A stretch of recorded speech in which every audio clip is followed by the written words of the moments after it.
ജീവിതത്തിൽ വിലമതിക്കാനാകാത്ത സമ്പത്താണ് വിദ്യാഭ്യാസമെന്നും കേരളത്തിന്റെ വിദ്യാഭ്യാസ നിലവാരം കൂടുതൽ ഉയരങ്ങളിൽ എത്തിക്കുകയാണ് UDF സർക്കാരിന്റെ ലക്ഷ്യമെന്നും ഉന്നത വിദ്യാഭ്യാസ വകുപ്പ് മന്ത്രി റോജി എഫ് ജോൺ അരൂർ നിയോജക മണ്ഡലത്തിലെ വിദ്യാർത്ഥികൾക്കായി സംഘടിപ്പിച്ച സല്യൂട്ട് 2026 MLA മെറിറ്റ് അവാർഡ് വിതരണ ചടങ്ങ് ഉദ്ഘാടനം ചെയ്ത് സംസാരിക്കുകയായിരുന്നു അദ്ദേഹം.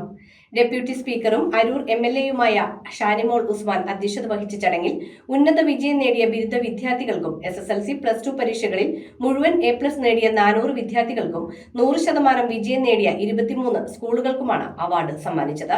അരൂർ നിയോജക മണ്ഡലത്തിലെ വിദ്യാർത്ഥികൾക്കായി സംഘടിപ്പിച്ച സല്യൂട്ട് 2026 MLA മെറിറ്റ് അവാർഡ് വിതരണ ചടങ്ങ് ഉന്നത വിദ്യാഭ്യാസ വകുപ്പ് മന്ത്രി റോജി എം ജോൺ ഉദ്ഘാടനം ചെയ്തു. 210 മാർക്കുണ്ടോന്നിങ്ങനെ ആകാംക്ഷയോടെ ടെൻഷൻ അടിച്ച് പത്രത്തിൽ നോക്കിയിരുന്നിട്ട് ഒരു കാലഘട്ടം ചിലർക്കെങ്കിലുമൊക്കെ ഓർമ്മയുണ്ടാവും. അന്ന് ആ ടെൻഷൻ അടിച്ച ആളുകളൊക്കെ ഒരുമിച്ചിരിക്കുന്നത് SSLCയിലും +2ലും ഒക്കെ അരൂർ നാടിന് അഭിമാനകരമായിട്ടുള്ള നേട്ടം കൈവരിച്ച വിദ്യാർത്ഥികളാണ്, അവരുടെ മാതാപിതാക്കളും ഒക്കെയാണ് ഈ ചടങ്ങിൽ എത്തിച്ചേർന്നിരിക്കുന്നത്. സ്വന്തം പ്രയത്നം കൊണ്ട് SSLCയിലും +2ലും ഒക്കെ ഉന്നത വിജയം കൈവരിച്ചപ്പോൾ A+ കരസ്ഥമാക്കിയ മുഴുവൻ വിദ്യാർത്ഥികൾക്കും എൻ്റെ ഹൃദയം നിറഞ്ഞ അഭിവാദ്യങ്ങൾ. പരിപാടി പോലെ തന്നെ my big salute to all of you. ജീവിതത്തിൽ വിലമതിക്കാനാകാത്ത സമ്പത്താണ് വിദ്യാഭ്യാസമെന്നും കേരളത്തിന്റെ വിദ്യാഭ്യാസ നിലവാരം കൂടുതൽ ഉയരങ്ങളിൽ എത്തിക്കുകയാണ് UDF സർക്കാരിന്റെ ലക്ഷ്യമെന്നും അദ്ദേഹം പറഞ്ഞു. കുട്ടികളെ ഉയർന്ന നിലവാരത്തിലേക്ക് കൈപിടിച്ചുയർത്തുന്നതിനായി നിരവധി നൂതന കോഴ്സുകളും വിദ്യാഭ്യാസ പദ്ധതികളും നടപ്പാക്കാൻ സർക്കാർ പ്രതിജ്ഞാബദ്ധമാണെന്നും MLA പറഞ്ഞു.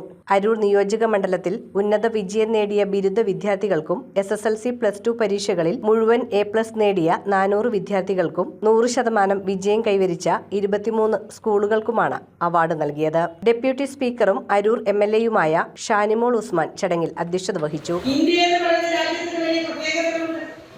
ഇന്ത്യ രാജ്യം വിദ്യാഭ്യാസം അവകാശമാക്കി മാറ്റിയിട്ടുള്ള ഒരു രാജ്യമാണ്. വിദ്യാഭ്യാസ അവകാശ നിയമം നമ്മുടെ നാട്ടിലുണ്ട്. ഡോക്ടർ മൻമോഹൻ സിംഗ് എന്ന് പറയുന്ന ലോകം അംഗീകരിച്ച പ്രതിഭയായിട്ടുള്ള പ്രധാനമന്ത്രിയുടെ കാലഘട്ടത്തിലാണ് രാജ്യത്ത് വിദ്യാഭ്യാസം അവകാശമാക്കി മാറ്റിയത്.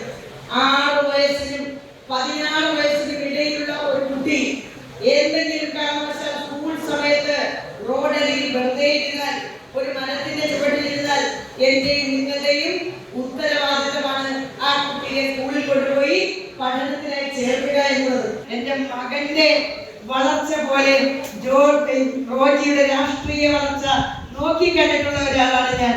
AEO Anil Miranda, block panchayat president CK Rajendran, panchayat പ്രസിഡന്റുമാരായ CK പുഷ്പൻ, ബിന്ദു ഷാജി, ശ്യാമളകുമാരി, ജില്ലാ panchayat member Jyothilakshmi, Azeez Payikkad, PT Radhakrishnan, advocate K Umeshan, Dileep Kannadan, K Rajeevan, Thuravoor Devarajan, Prathula Chandran, MR Rajesh, PC Shine, Sarathi എന്നിവർ ചടങ്ങിൽ പങ്കെടുത്തു. News bureau, Aroor.